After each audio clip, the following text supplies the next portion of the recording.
chatiririka, na uoshwe na damu ya kondoo.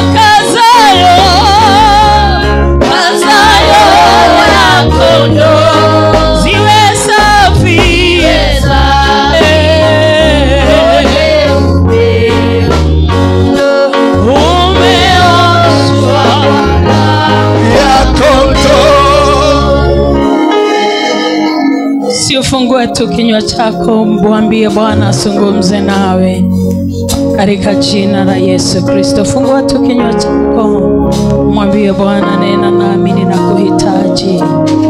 Mwambie Bwana, zungumza nami, ninahitaji sauti yako tu moja Bwana. Maisha yangu yachukue mwelekeo mpya Bwana.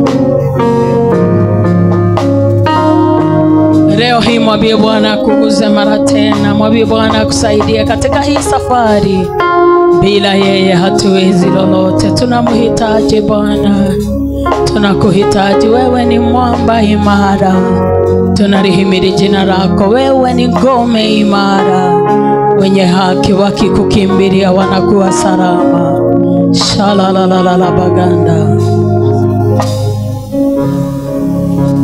Mwamba wenye imara, kwako nitajificha.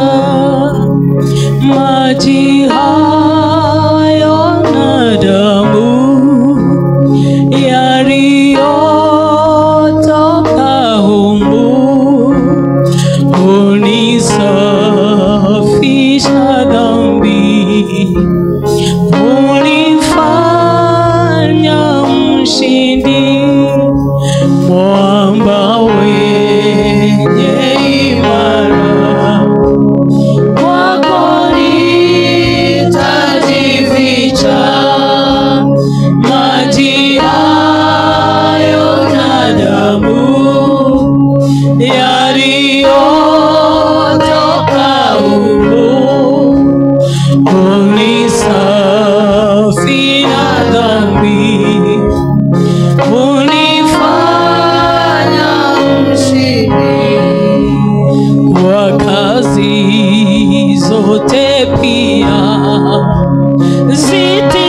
zitimizi sheria, nijapofanya bidii nikilia na kudhi, hayaishi makosa. Ndiwe wa kuokoa, kwa kazi zote pia zitimizi sheria, nijapofanya bidii nikilia na kudhi, hayaishi makosa. Ndiwe wa kuokoa, nikungojapo chini na kwenda kaburini, nipapo mbinguni na kukuona enzini. Roho yangu na iwe rahani mwako wewe, nikungojapo chini na kwenda kaburini, nipapo mbinguni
kwako tu Bwana tunajificha,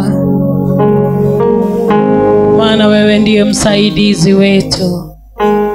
Tunalihimidi jina lako. Zungumza na kila mmoja wetu kwa lugha atakayoelewa kwa haraka, na utusaidie kulificha neno lako ndani yetu, na ili tusinje tukakutenda dhambi. Tusaidie Bwana kwa hii ibada mfalme. May you give us full backup, oh God. Roho Mtakatifu, huu ushirika ni wako. Tutawale, tusaidie, tuongoze, tuonye mahali tunahitaji kuonywa nawe. Katika jina la Yesu tumeomba, sema amen. Tuinue mikono juu ya kichwa chako, mshangilie Bwana. Nimesema tumshangilie Bwana. Alafu mpatie jirani yako high 15, mwambie umebarikiwa sana sana sana. Mwambie umebarikiwa sana kuwa kwa ibada ya leo. Wapatie makofi praise worship team pia wakiteremka. Geukia huyo mwingine, mwambie umebarikiwa sana. Nasema tusalimie jirani zetu, mwambie umebarikiwa sana kuwa kwa ibada ya leo. Geukia huyo mwingine, mwambie hautakufa. Mwambie utaishi miaka mingi. Wenye wivu wachoke na kukuona, na hakuna kitu watafanya.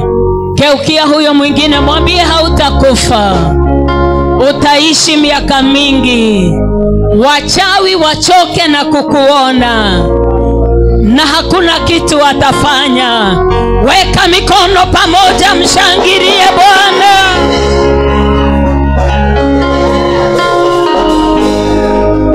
Karibisha jirani kwa kiti, mwambie umebarikiwa sana. Alafu muulize jirani yako, tumekuwa hapa kutoka Thursday, ulikuwa wapi? Ulikuwa wapi? Na mkutano ilikuwa ya usiku. Mkutano ilikuwa ya usiku. Hakuna shamba inaendangwa usiku. Tulikuwa tunaanzia saa 1 na kitu, tunamaliza saa 3. Sidhani kuna soko inakuanga na wateja hiyo time. Sema amen. Ukia huyo mwingine, mwambie mkutano ilikuwa yetu. Mwambie next time usiko. Kitabu ni cha Marko chapter 16 verses 1 inasema, hata tusome wote, naona tumewekewa ya Kiswahili. Twende. Baada ya siku ya Sabato, Maria Magdalene, Salome na Maria wa mama yake Yakobo walinunua manukato ili wakaupake mwili wa Yesu. Siku ya Jumapili, jua lilipoanza kuchomoza, walienda kaburini. Tuendelee.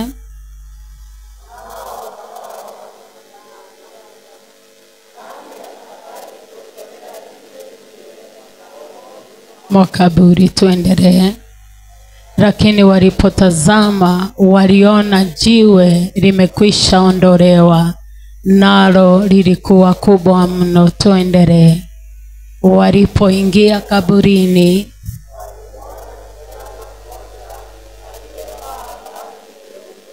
ameketi upande wa kulia, wakashangaa sana. Tuendelee. Lakini huyo kijana akawaambia, msishangae, mnamtafuta Yesu wa Nazareti aliyesulubiwa. Amefufuka, hayumo hapa. Tazameni mahali walipokuwa wamemlaza. Tuendelee. Pamoja na Petro, na kwamba anawatangulia kule Galilaya, huko mtakao. Mstari wa 6 tafadhali. Lakini huyo kijana akawaambia, msishangae, mnamtafuta Yesu wa Nazareti aliyesulubiwa. Amefufuka, hayumo hapa. Tazameni mahali walipokuwa wamemlaza. 27. Nendeni mkawaambie wanafunzi wake pamoja na Petro ya kwamba anawatangulieni kule Galilaya, huko mtamuona kama alivyowaambia. Nisema amen. Na Bwana alibariki neno lake. Praise the Lord. Biblia inasema ya kwamba ilikuwa siku ya Jumapili baada ya Sabato.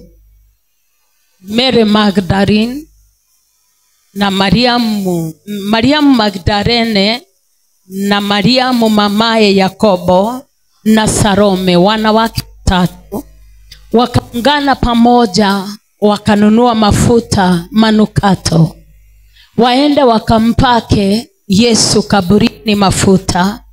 Wao hawakuwa na habari ya kwamba aliyezikwa amefufuka. Sema amen. Lakini waliketi chini wakaambiana, even if ananuka, even if amezikwa, si tuende tupake tu mwili wake mafuta, at least uwe unanukia vizuri. The Bible says wakiwa kwa barabara wakakumbuka ya kwamba waliacha kuna jiwe kubwa limewekwa la kufunika mlango. Wakaanza kuulizana, na sisi ni wanawake tupu, hakuna mwanaume, ni nani atakaye tuvingirishia lile jiwe ili tuingie tupake mwili wake mafuta? Hawakuwa na habari ya kwamba Yesu amefufuka. Sema amen. Na Biblia inasema wakiwa bari wakaangalia, wakaona kaburi halina mlango, jiwe lishaondolewa. Wakaenda mbio wakaingia mle ndani. Walipo wanatazama wakaona mkono wa kiume kuna jamaa amesimama, ameketi, amevaa vazi jeupe. Wakamuuliza, umemweka wapi? Jamaa akamuuliza, wacheni kuogopa, mnamtafuta aliye hai mahali pa wafu. Hayuko hapa, ameniambia niwaambie ametangulia mbele yenu, ameenda Galilaya kama vile alivyowaambia. Endeni muambie mitume, endeni muambie kina Petro ya kwamba Yesu ametangulia na amefufuka. Sema amen. Na Biblia hao wanawake walitoka. Siku ya kwanza, nisaidiwe na kutengenezewa mic tafadhali. Siku ya kwanza nilipokuwa kwa mkutano huko on Thursday, tulikuwa tunaongea ni wapi dhambi iliingilia. Sema amen. Na tukaelewa ya kwamba Adamu na Eva walikula tunda lile ambalo walikuwa wamekanywa, na walipolila, the Bible says Mungu akawaondokea na wakafukuzwa kwenye shamba la Edeni. So wangehitaji Adamu wa pili ili aingie aturudishe kwa shamba. Adamu na Hawa walijaribiwa na shetani wakiwa wanakula, lakini Yesu alijaribiwa akiwa hali chochote kwa siku 40 mchana na usiku. Sema amen.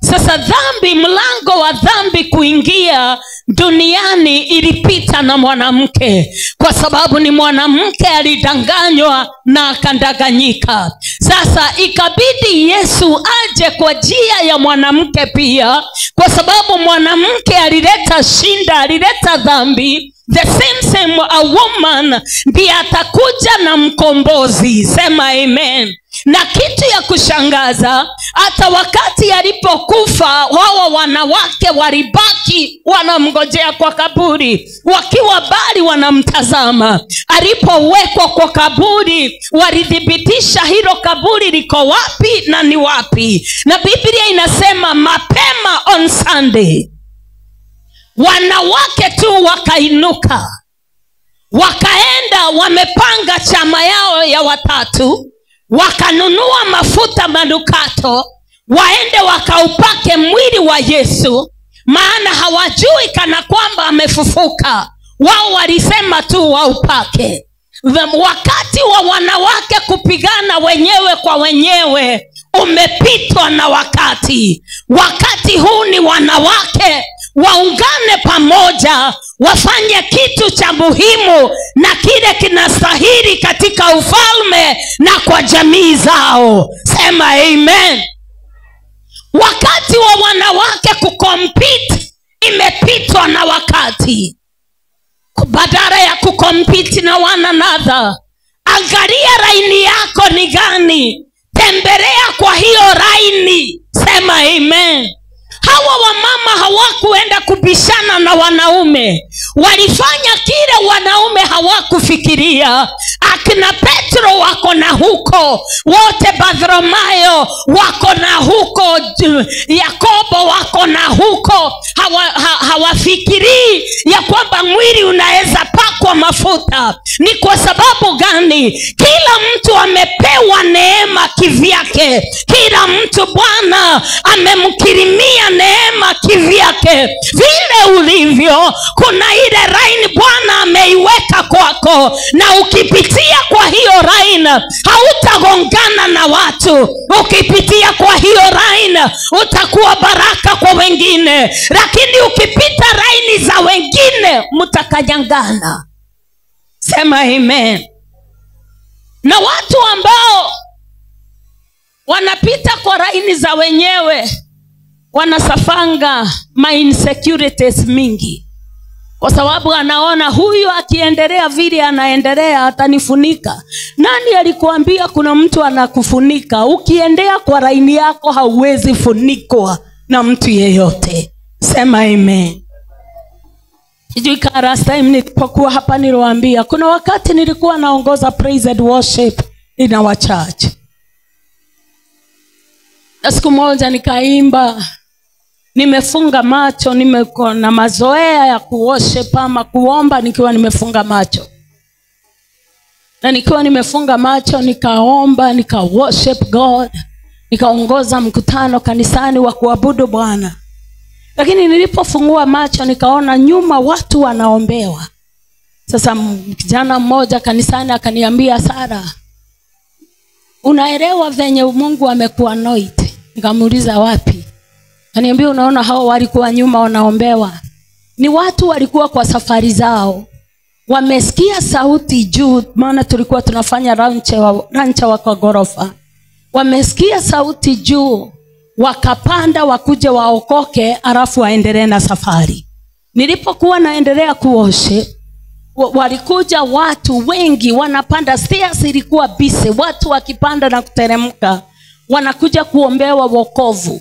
Mtu anasikia haezi pita hapo kama hajaokoka.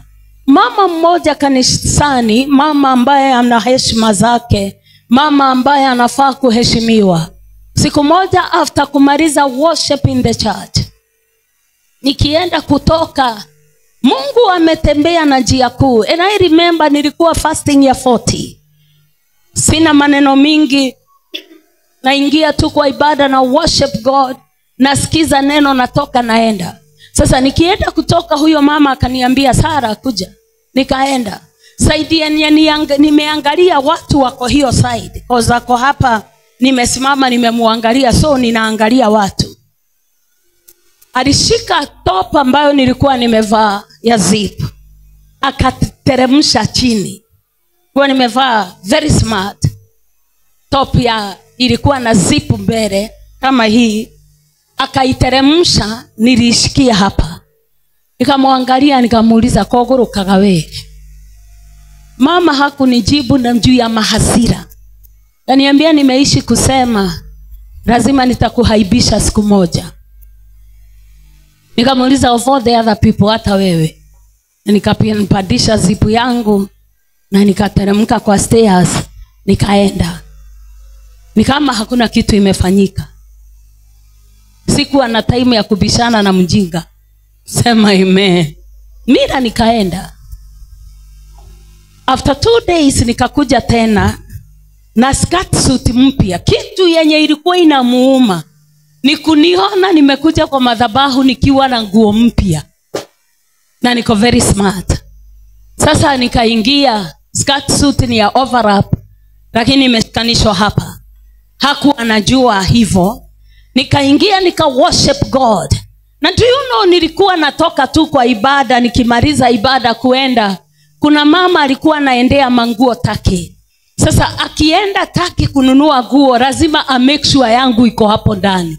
Sasa alikuwa ananikora, ananiambia upitie kwa shop yangu.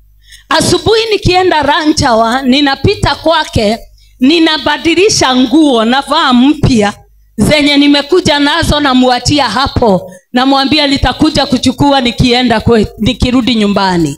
Sasa hawajui ninatoa pesa wapi, chachi hainilipi, sina kazi ninafanya, lakini ninaamka asubuhi nakuja naongoza morning devotion, lunch time ninaongoza, alafu ninaenda na ninakuwa ever smart.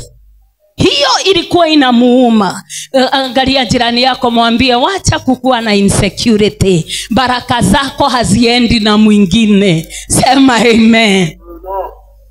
Nimemaliza kuworship, Bwana ametembea. Mama akaniita, nikasahau ya juzi ile madharau alinifanyia. Mimi nikaenda. Nilipoenda alishika skirt. Sasa ameigiwa na spirit ingine, hata haelewi sasa tuko kwa church na everybody ako in the church. Alishika skirt akaivuruta. Alifikiria kivuruta nitabaki uchi, lakini akapata imeshikanishwa. Akasema gai kekora gonyitithanie. Mwenzake akamwambia, ungeniuliza ninajua skati hizi, ungeniuliza na ningekwambia. Nikasikia hii madharau imeenda too much. I remember nikiteremka stairs, niko tu kwa fasting, nikaambia God. Na hapo ndipo nilijifundisha, nikiwa nimekasirika siongei anything. Maana unaweza ongea kitu iharibu huyo mtu, ubaki ukiregret kwa nini ulisema. Sema amen. Nikateremka stairs, nikaambia God, mimi sijajipigania na siwezi jipigania. Kama ni wewe umeniita kwa hii huduma, naomba unipiganie. Kuna watu hupatwa na insecurity ya ujinga, kwa sababu kama huyo ni mtu, ni Mungu anamtumia, badala ya kupigana na yeye, si uende kwa huyo Mungu anatumia watu, umuombe na yeye. Na gayoyo timuri ya ngoro, yeyote ambaye ameomba anapewa, anayebisha anafunguliwa. Sema amen. Mary na Salome hawakuwa na time ya competition.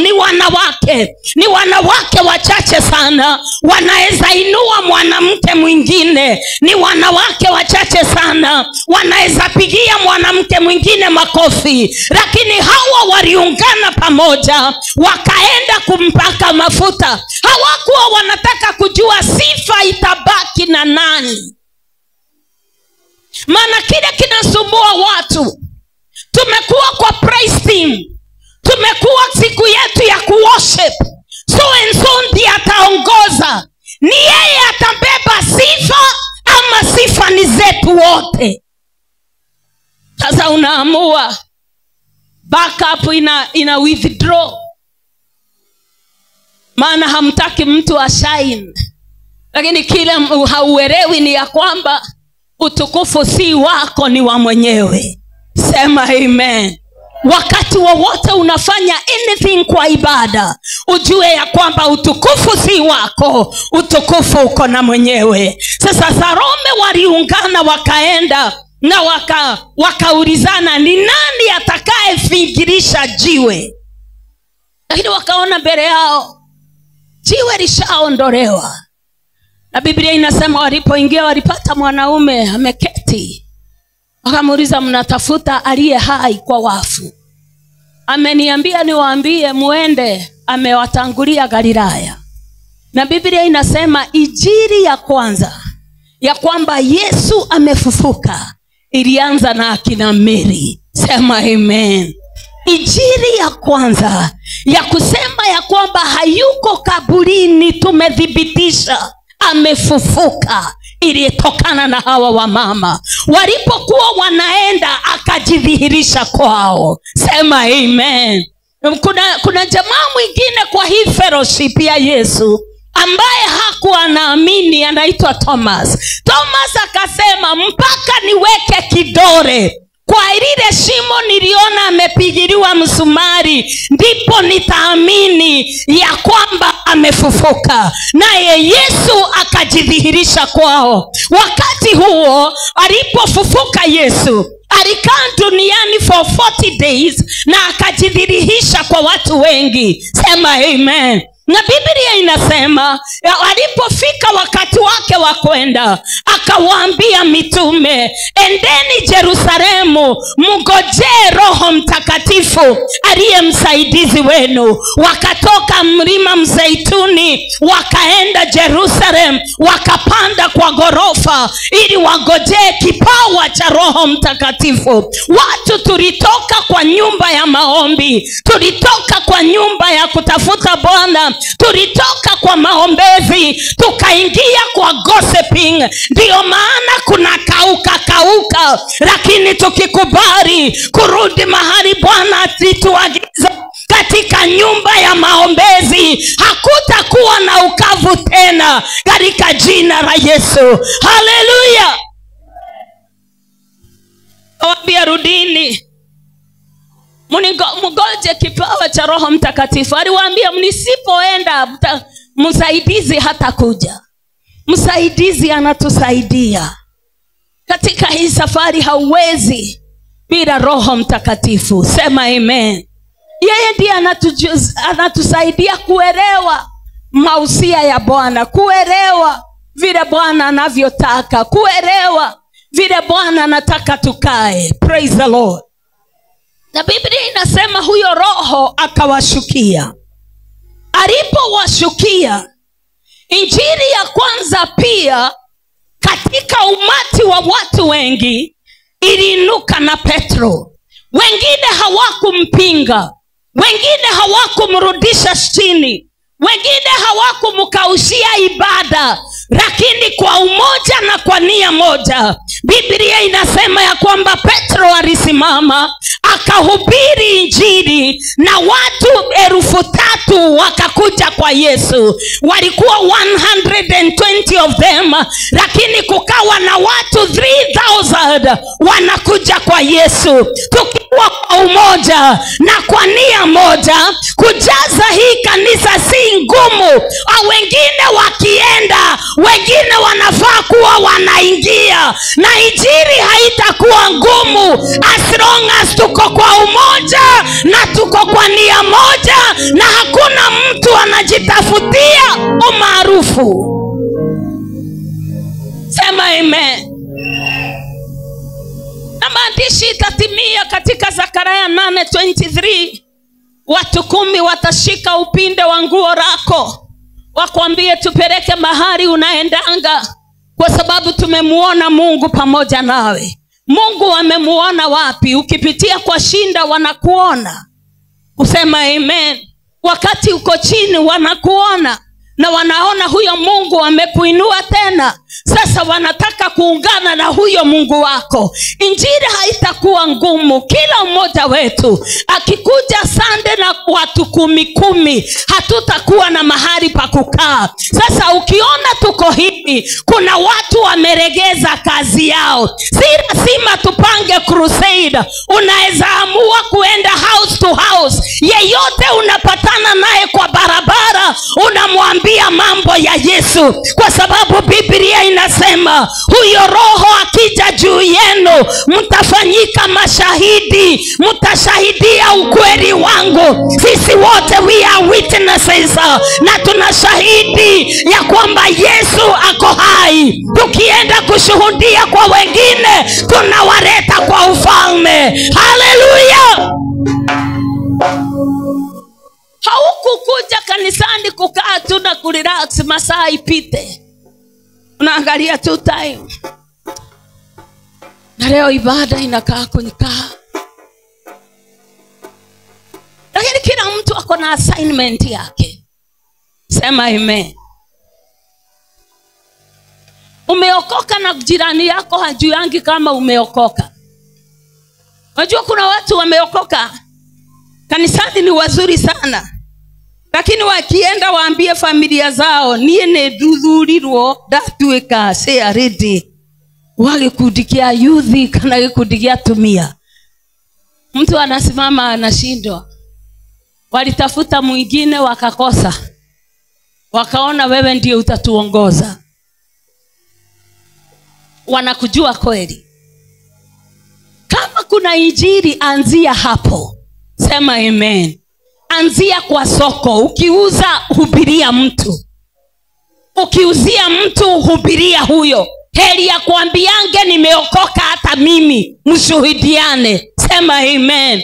Hatuna muda mrefu wa kukaa. Time ambao tumebakisha ni ya kuleta watu kwa ufalme. Maana soon and very soon Jesus is coming back. Hautamwambia nilikuwa mshirika. Wakati ulikuwa mshirika, kuna kipawa ulipewa. Kama wewe kipawa chako ni cha kufanya mema, kuwa na utu wema, endeleza hiyo kipawa. Kama wewe ni giver, wewe ni supporter wa ministry, endelea na hiyo kipawa. Na uache kuangalia wale wengine, wacha kuangalia ni nani amekuja na ni nani hajakuja. Jua ya kwamba ni wewe umeitwa na utarudisha hiyo kazi siku ya mwisho ikifika. Haleluya. Miriam hawakugojeana. Ati nitoe suggestion, twendeni tukapake mwili wa Yesu mafuta. Wengine wangeuliza, sasa na ananuka, tunaenda kufanya nini? Tukimpaka atafufuka. Kwanza zile language ziko kwa social media. Zile makamba ziko kwa social media. Mtu angeuliza, tukimpaka atafufuka, tutafaidika na nini? Lakini wao waliamka tu, wakasikizana, wakaenda. Na hakuna hata mmoja alimuinukia mwingine. Wakati Roho aliwashukia, wakapata kila mtu ameelewa nafasi yake. Enda nami katika kitabu cha Acts tunapomalizia. Acts chapter 9 verses 36. Kila mtu alielewa nafasi yake. Na Biblia inasema mstari wa 36, na mwanafunzi mmoja alikuwako Yafa, jina lake Tabitha, tafsiri yake ni Dorcas. Mwanamke huyu alikuwa amejaa matendo mema na sadaka alizozitoa. Ikawa siku zile aliugua, akafa. Hata walipokwisha kumuosha, wakamweka orofani. Na kwa kuwa mji wa Linda ulikuwa karibu na Yafa, nao wanafunzi wamesikia ya kwamba Petro yuko huko, wakatuma watu wawili kwake kumsihi na kusema, usikawie kuja kwetu. Petro akaondoka akafuatana nao. Alipofika wakampeleka ghorofa. Wote wakasimama karibu naye wakilia na kumuonyesha zile kanzo na nguo alizozishona Dorcas wakati ule alipokuwa pamoja nao. Petro akawatoa nje wote, akapiga magoti, akaomba. Kisha akaelekea yule maiti, akanena, Tabitha, ondoka. Naye akafumbua macho yake, na alipomwona Petro akajiinua, akaketi. Mstari wa 41 unasema, akampa mkono, akamuinua, hata akisha kuwaita wale watakatifu na wajane, akamweka mbele yao hali yu hai. Sema amen. Biblia inasema ya kwamba Dorcas ni mwanafunzi mmoja. Wakati Roho aliwashukia, kila mtu alielewa nafasi yake. Kila mtu alielewa raini yake ni gani. Sema amen. Na Biblia inasema ya kwamba Dorcas alipoelewa raini yake, yeye alianza kusaidia wajane. Anawashonea makanzu, maswetas, anawapatia. Alipokuwa anafanya hii, hakuwa anafanya hii ili atambulike. Do you know kuna mtu anaweza fanya kitu lakini anataka alicogniziwe. Siku yenye hamuta mlicognize, hiyo ndio anamalizana na hiyo kufanya. Sema amen. Kwa sababu anataka kila time ukiongea mnamtaja pahali. Hata kama maneno yenye mnaongea haiingiane na yeye, nyinyi mjipange venye hiyo maneno itaingiana na yeye kutajwa. Na siku yenye hata tajwa, kuna watu wanataka sifa, wakati ambako hata sifiwa huyo mtu hata wahionekana tena. Sasa Dorcas akifanya hii kazi, hakuwa anafanya asifiwe na mtu, lakini wakati alipokufa, the impact ya kile alikuwa anafanya ndio ilionekana. Kwa sababu wamama wajane hawakuwa wanaenda kwa sababu Dorcas amewaita, wameambiwa Dorcas ni mgonjwa ama amekufa. Wao walikuwa wanaenda kuchukua mavitu ambazo Dorcas anawatengenezea. Walipofika wakapata Dorcas ni mgonjwa na ameaga. Sema amen. Na wakati huo mtu akiaga, alikuwa anazikwa, maombolezo inafanywa baadaye. Lakini huyu mama alipoaga, walimuosha wajane, wakampandisha juu ya ghorofa. Nyakati zile wa mitume na manabii walikuwa wanatengenezewa kanyumba juu ya ghorofa. Sema amen. Na kanawekwa kitanda, na kanawekwa mti wa taa, kanyumba ambayo akitembea area hiyo, kuna nyumba inajulikana specific, huyo nabii ataingia mle ndani. Sema amen. Sasa hiyo nyumba haikuwa ya kuwekwa maiti, lakini kwa sababu Dorcas amekufa, maiti yake imechukuliwa.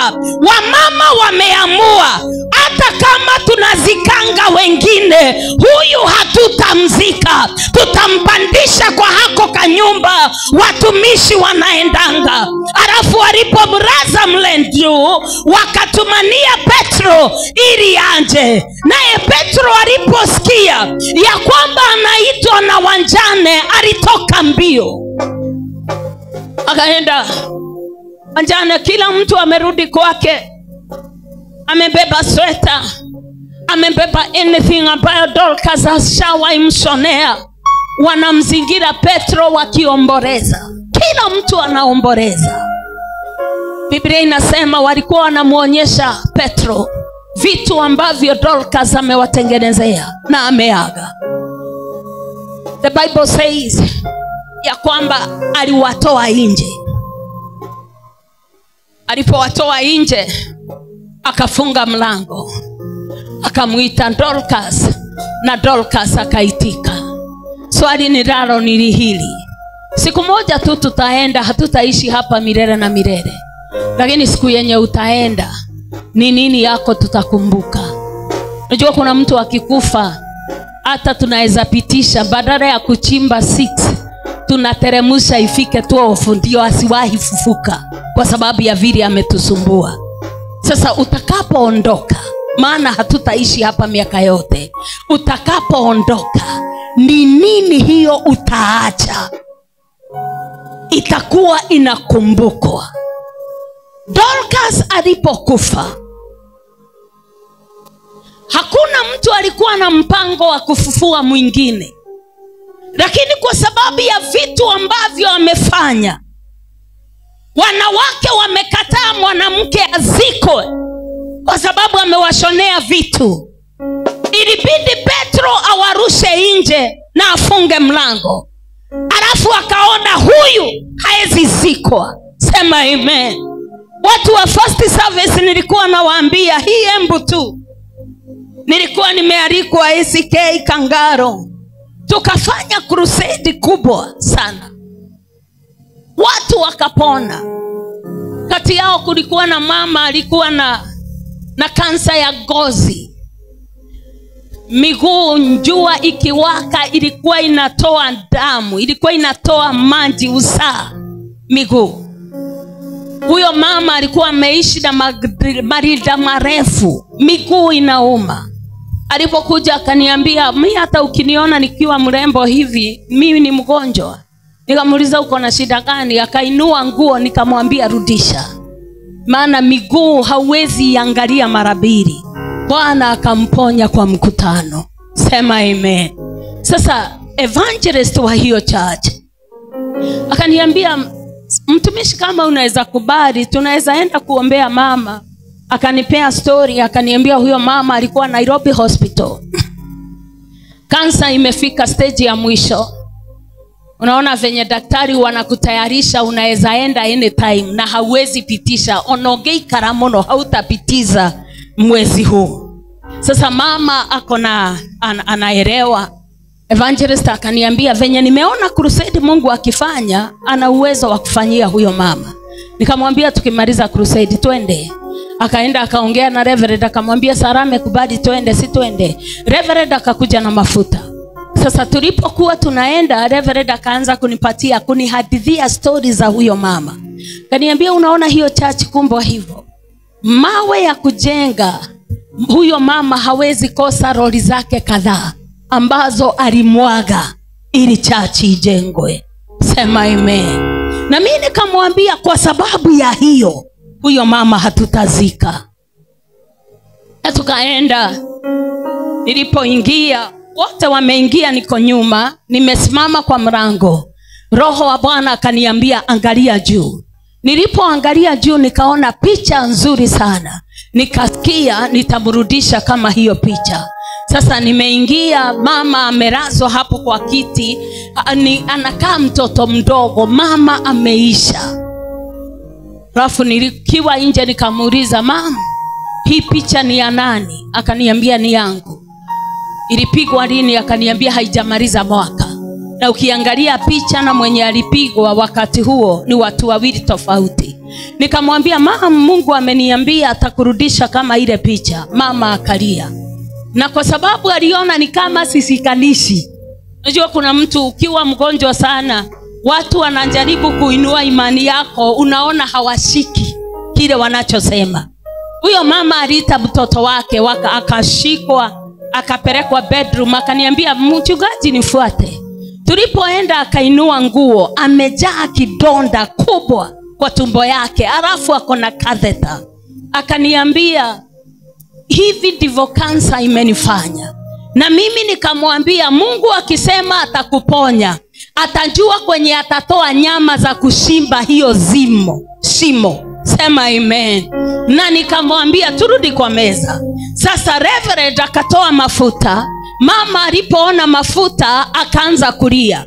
Kwa sababu ni wale mtu akigonjeka sana, mchungaji anaenda anakupaka mafuta ili kama unaenda uende tu kwa amani. Sasa mama alipoyaona akafikiria amekuja kupakwa aende. Nikamwambia, mama, hii si ya kukupeleka, hii ni ya kukurudisha nyumbani. Sema amen. Na nikachukua mafuta nikaomba, alafu tukampaka mafuta. Nikamwambia, mwezi huu kabla uishe, Bwana atakuwa amekushughulikia. Mahali mwezi ulikuwa unaishi, nilikuwa na crusade Kiambu. Reverend akanikora, akaniambia, Sara, unakumbuka yule mama tulienda kufungua? Akaniambia, imagine alienda chemotherapy Nairobi hospital, ambao walimwambia atakufa, na stage ya mwisho walimtafuta, kansa haikupatikana. Sema amen. Sasa kitu ya kushangaza, akaniambia ya kwamba hata leo hii hahitaji driver, anajidrive mwenyewe, na ni mwezi moja. Alafu baadaye nikaona huyo mama amenitumia text. Akaniambia, niko na Thanksgiving kwa chachi yetu, Kaitre, unaweza kuja? Nikamwambia niko busy, lakini nashukuru Bwana kwa sababu umekumbuka kurudi kumshukuru Bwana. Sema amen. Na akaniambia ameita marafiki. Marafiki wote walijua ni mgonjwa, aliwaita wote waende wakashukuru Bwana. Ni mara ya mwisho gani hiyo uliuzisha wa marafiki zako ili mje mshukuru Bwana kwa sababu ya kile Bwana amekufanyia? Wengine hata kushukuru ni kama kuimbiwa. Ukia jirani yako muulize, mara yako ya mwisho kushukuru Bwana na kitu kironeka ilikuwa lini?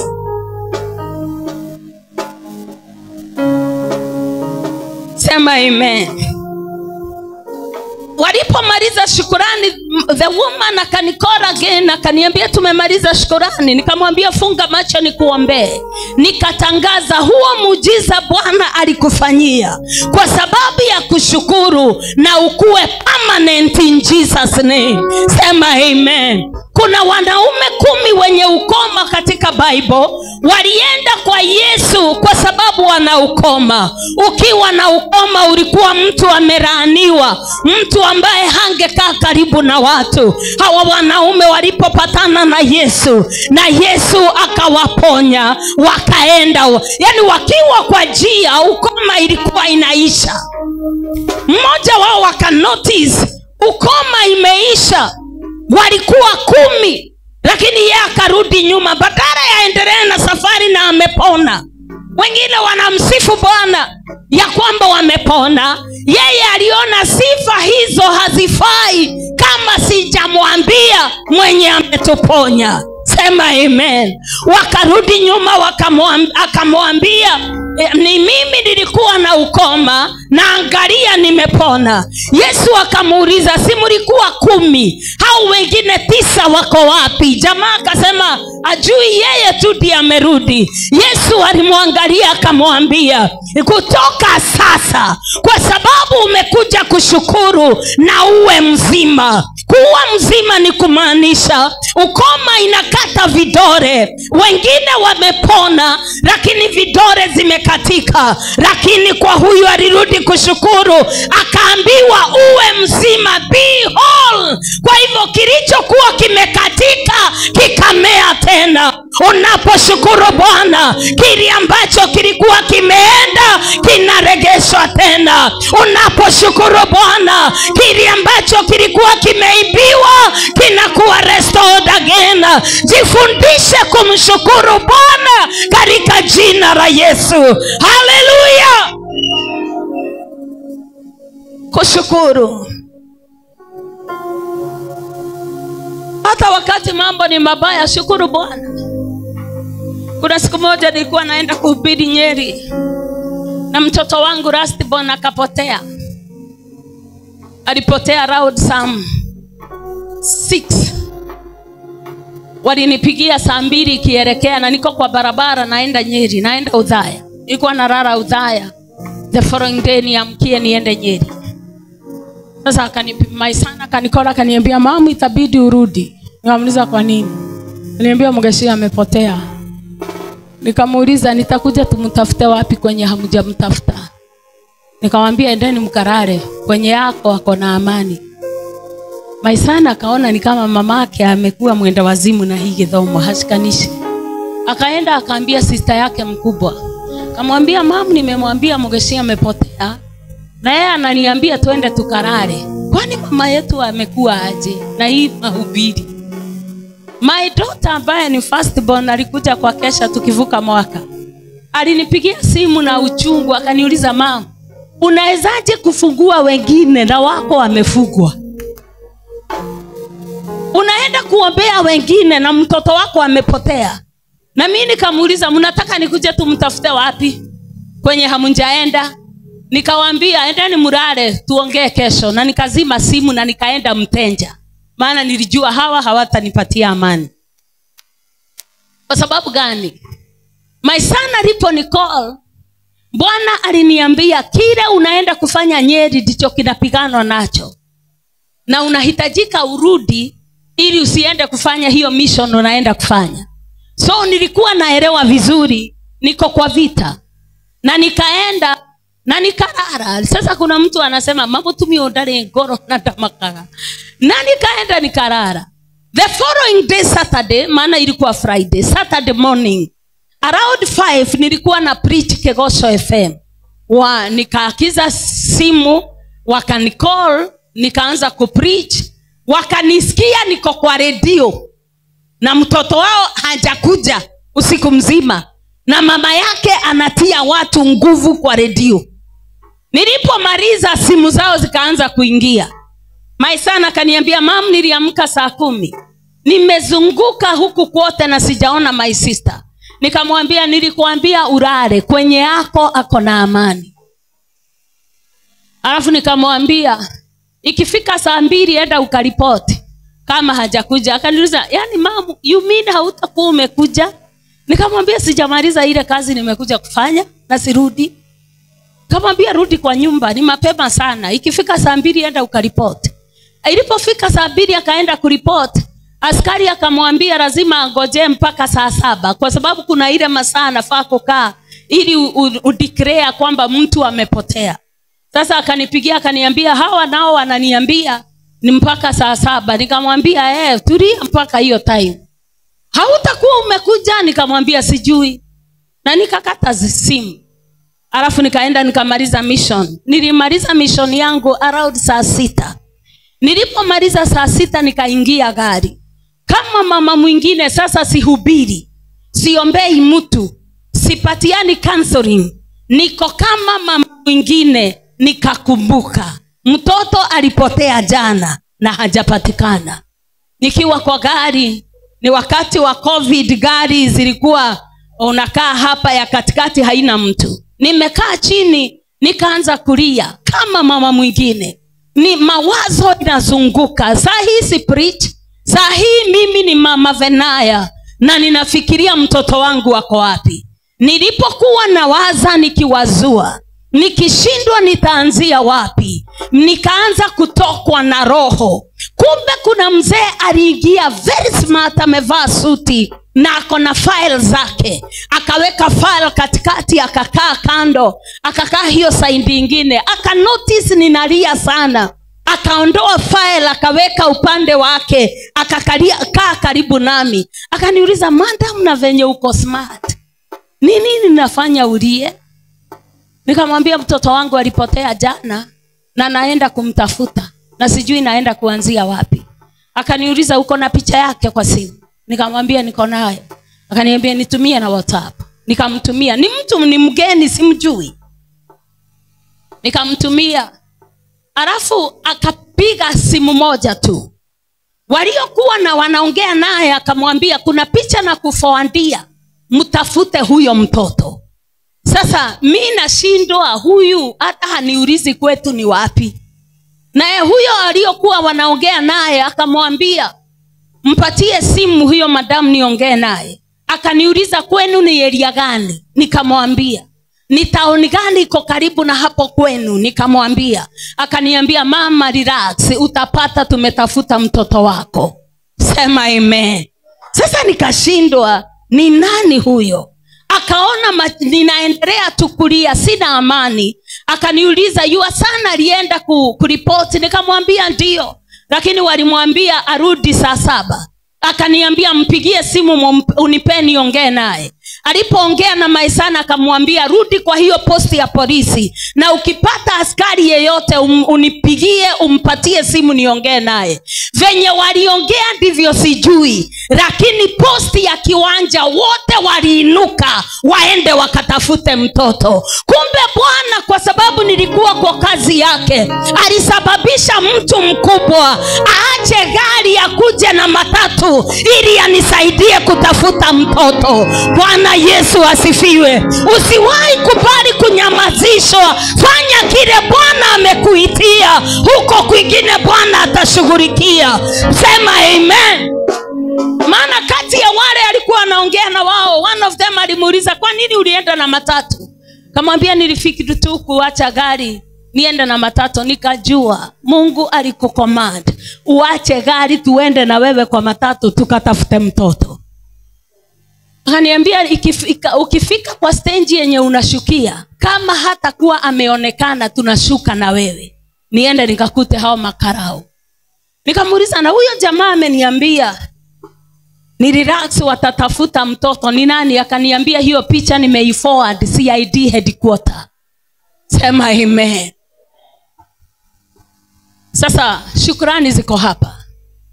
Wakati nilipofika karibu nifike, nikiwa nimebakisha mita kidogo, nikaona simu inaingia. Nilipochukua, mtoto akaniambia mom relax, niko save, naenda nyumbani tukutane home. Hana shinda, sisi ndio hatujarara tukifikiria, lakini msichana ni msafi, ako sawa, ako na amani. Sema amen. Nilipofika nyumbani Nikamuuliza ulilala wapi? Akaniambia mimi saa 5 ilifika, nikashindwa nitaenda wapi. Nilienda kulala kwa kibanda mahali machokora wanararanga. Alienda tu akawaambia nisongeeni, mimi ni mmoja wenu. Ako na kabagi yake na ni msafi. Alienda akawapata around saa 5 kwenye wanarara kwa kibanda, akawaambia nisongeeni, mimi ni mmoja wenu. Wa upande huu akasonga, wa upande huu akasonga, akajirusha hapo katikati. Kaniambia lakini mom, kuna kitu ilinishangaza. Niliporara hata kabla ya nifunge macho, kuna mama alikuja akasimama mahali nilikuwa. Akaniangalia, akachukua kikoi. Hiyo kikoi niliipatiana juzi. Hii mwaka tu nilipea mama mwingine ambaye alipata mtoto. Kikoi akakuja nayo akamfunikia mtoto wangu peke yake. Sasa machokora walikuwa wanamuuliza, umetujoini saa hii na unafunikwa? Na sisi tumekaa hapa miezi na miezi na hatujawahi pata mtu wa kutufunika. Akaniambia na kitu ingine mama ilinishangaza. Nilipofungua macho very early in the morning around 5, alipata the same woman amesimama tu hapo mahali yako. Nilipokuwa najiuliza huyo mama ni nani? Huyo mama ametoka wapi? Nikasikia roho wa Mungu akiniuliza, unatafuta mama mgani? Ni mimi nilituma malaika wangu ili alinde mtoto wako. Sema amen. That morning nilichukua sacrifice, nikaenda na Vanaya kwa madhabahu, nikasimama kwa madhabahu, nikasema mimi nimechoka kusumbuliwa na hii mambo ya teenagers. Nimekuja kumtoa sadaka huyu mtoto. Watu wote walianza kulia, wakashindwa Sara ni nini anasema. Juu nilisema nimekuja kutoa huyu mtoto kafara. Mimi hatutasubuana na teenagers na sitakosa kufanya kazi yangu. Nikamwacha kwa madhabahu with a sacrifice. Leo hii niko hapa. Venaya ako Nairobi, brother yake ako UK, ako tu huko na sina shida, kwa sababu ninajua mimi niko kwa assignment yangu, naye Mungu ako kwa assignment yake ya kumrinda Venaya mpaka nirudi. Sema amen. Mara yako ya mwisho kutoa a sacrifice ilikuwa lini? Nilienda na sacrifice na nimepanga kwa bahasha. Nikienda kutoka nikasikia Bwana ameniambia ongeza, haitoshi. Nikarudi kwa nyumba nikatoa, nikaeka. Nimeenda kutoa kafara.